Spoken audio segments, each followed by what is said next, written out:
Bapak Ibu semua, tentunya luar biasa. Nah saudaraku, saya mengajak Bapak Ibu untuk melihat sebuah firman Tuhan di dalam Injil Markus 5 ayat yang ke-27. Dia sudah mendengar berita-berita tentang Yesua, maka di tengah-tengah orang banyak itu ia mendekati Yesua dari belakang dan menjamah jubahnya. Saudaraku, ada seorang perempuan yang sakit pendarahan selama 12 tahun. Datang pada Yesus. Makin hari penyakitnya makin buruk. Meski uangnya sudah habis untuk berobat ke semua tabib. Banyak rumah sakit dia kunjungi, banyak tabib dia datangi untuk berobat, tetapi bukannya dia semakin sehat, justru penyakitnya semakin parah. Setiap dia mendengar ada obat yang bisa menyembuhkan sakit si perempuan yang sudah 12 tahun menderita pendarahan, maka obat itu pasti dia beli. Semua hartanya sudah ludes, sudah habis untuk beli obat. Tetapi bukannya semakin sembuh, malah semakin parah. Ketika dia mendengar di daerah sana ada seorang tabib, dia datangi jauh-jauh. Tujuannya untuk apa? Untuk berobat. Karena Alkitab sudah mengatakan juga Bapak Ibu di ayat yang lain, hanya seorang sakit yang membutuhkan tabib. Hanya orang sakit yang memerlukan dokter. Hanya orang sakit yang memerlukan rumah sakit. Hanya orang sakit yang memerlukan tabib. Maka si perempuan yang sudah 12 tahun pendarahan ini, setiap dia mendengar ada tabib, maka dia kunjungi. Dia datangi tabib itu dan dia dibawa oleh keluarganya untuk berobat. Uang habis, hartanya habis, penyakitnya tidak kunjung sembuh. Justru semakin parah dan semakin parah. Lalu pada suatu hari Roh Kudus berbisik, asal ku jamah saja jubahnya, aku akan sembuh. Kenapa dia bisa berkata asal ku jamah saja jubahnya, aku akan sembuh? Karena dia mendengar ada seorang pribadi yang bisa menyembuhkan banyak orang, melakukan mukjizat di luar kemampuan manusia. Ketika dia mendengar Yesus bisa melakukan mukjizat, dia renungkan, bukankah mukjizat yang dilakukan oleh Yesus ini adalah hal atau perkara-perkara yang hanya bisa dilakukan oleh Tuhan? Lalu Bapak Ibu, dengan iman yang menggebu-gebu, dia ingin bertemu dengan Yesus. Suatu hari Yesus datang ke daerah dia. Nah, begitu dia mendengar Yesus datang, Yesus hadir, dia jalan mendekat. Ketika dia mendekat, dia ingin bertemu dengan Yesus. Sulitnya minta ampun karena dia lagi sakit. Sementara orang di sekitar Yesus, banyak sekali orang. Ya, sangat banyak orang. Tidak mungkin dia dalam keadaan lemah badan, tubuh jasmaninya bisa melewati orang banyak itu Bapak Ibu. Tetapi dengan sekuat tenaga, dengan iman yang menggebu-gebu, dia berkata dalam hatinya, asal dapat kujamah saja jumbai-jumbainya, maka aku pasti sembuh. Nah, Bapak Ibu lihat iman yang luar biasa. Dia rindu untuk bertemu tetapi tidak bisa bertemu.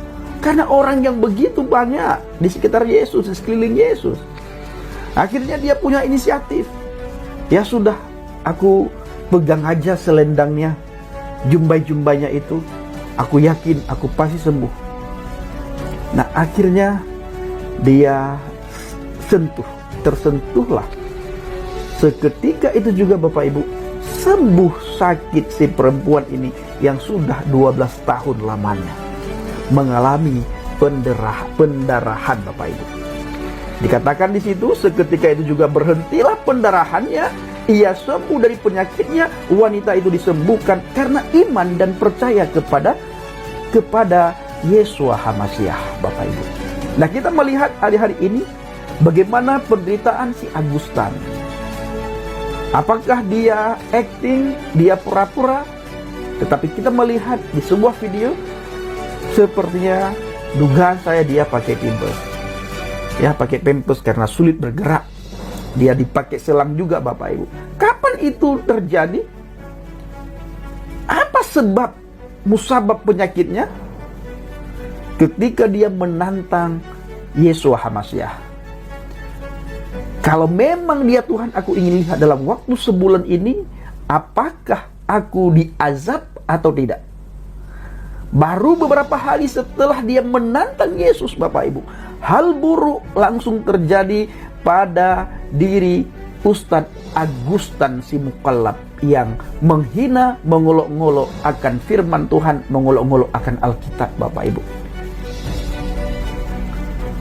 Belum lama, belum nyampe sebulan, hanya beberapa hari.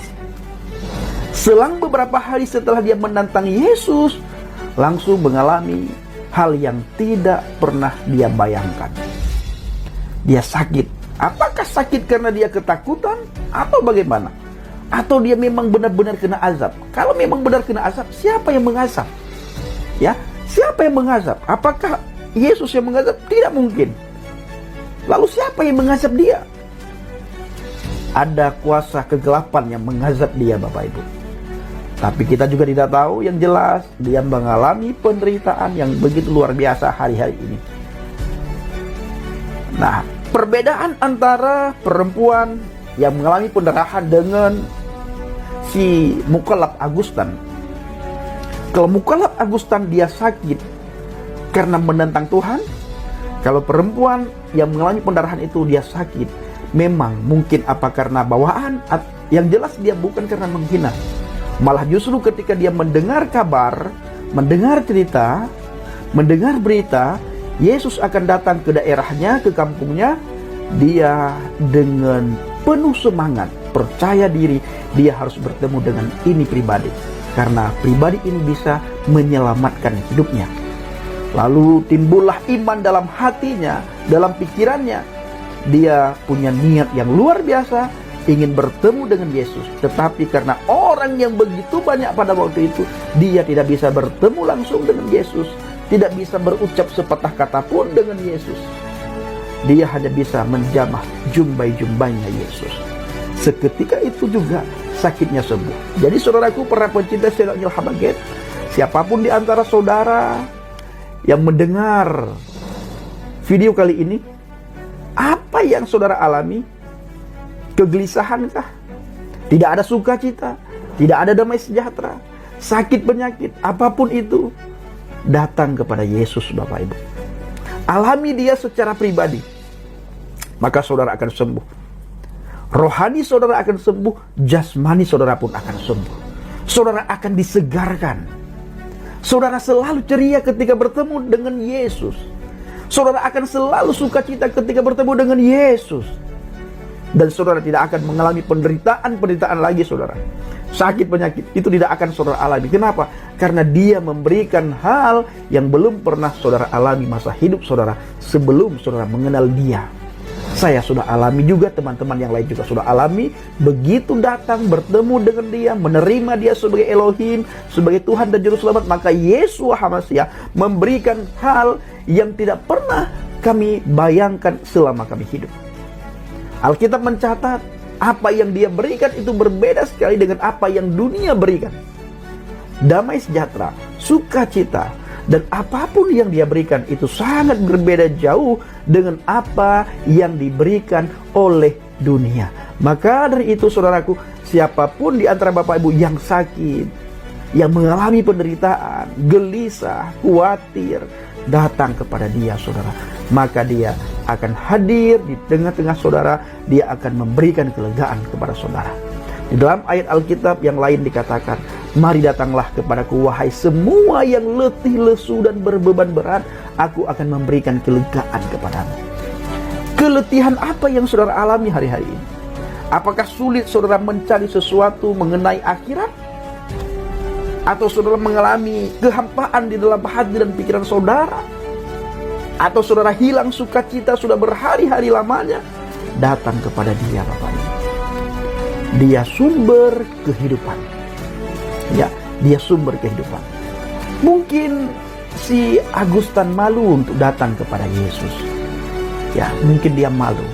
Saran saya, merendahlah, rendah hati, sehingga saudara juga akan mengalami kelegaan. Jangan malu-malu lagi. Ya, rendah hatilah daripada mengalami hal yang tidak pernah saudara bayangkan nantinya, seperti yang dialami oleh Ahmad Dedet. Ahmad Dedet tidak kentutin Alkitab. Ahmad Dedet dia tidak menaruhkan Alkitab di pantatnya. Mengalami sakit 9 tahun lamanya. Berobat kemana-mana. Dia datangi semua tabib. Dia datangi semua dokter. Dia datangi banyak rumah sakit. Bukannya sembuh, malah sakitnya tambah parah. Hartanya habis. Akhirnya apa yang terjadi? Mati. Sangat mengenaskan. Jadi jangan sampai Augustan mengalami seperti yang dialami oleh si Ahmad Dedet. Terbaring di tempat tidur, tidak bisa berbuat apapun, lamanya 9 tahun. Itu menderita yang sangat panjang. Ya, ingat Augustan, si Ahmad Dedet dia menghina iman kekristenan, mengolok-olok, mencemooh, tetapi dia tidak berani kentutin Alkitab. Dia tidak berani menempatkan Alkitab di pantatnya. Saudara berani, ya, saran saya benar-benar minta ampun dengan rendah hati. Saudara minta ampun, nangis kepada dia, pasti dia akan sembuhkan saudara.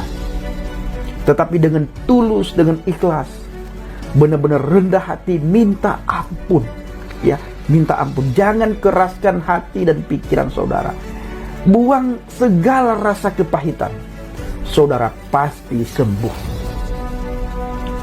Nah, baik Bapak Ibu para pencinta channel Injil Habaget, kiranya video singkat ini menjadi berkat bagi kita semua. Assalamualaikum Bishim Hamasiah, salam Aki. Aku kabarkan Injil keselamatan. Bapak Yahweh Bishim Adonai Yesus Hamasiah Uruah Kodes memberkati kita semua. Haleluya, amin, salam murtadin. Saya mengucapkan terima kasih kepada Bapak Ibu yang selalu mendukung penginjilan Habaget, baik melalui doa, dana, motivasi maupun support saudara. Terus dukung dalam doa dan bawa Habaget dalam doa syafaat saudara, agar di luar sana orang-orang yang mencari kebenaran, haus dan lapar akan kebenaran firman Tuhan melalui pelayanan kita, mereka bisa terima Dia sebagai Tuhan dan Juru Selamat. Terima kasih.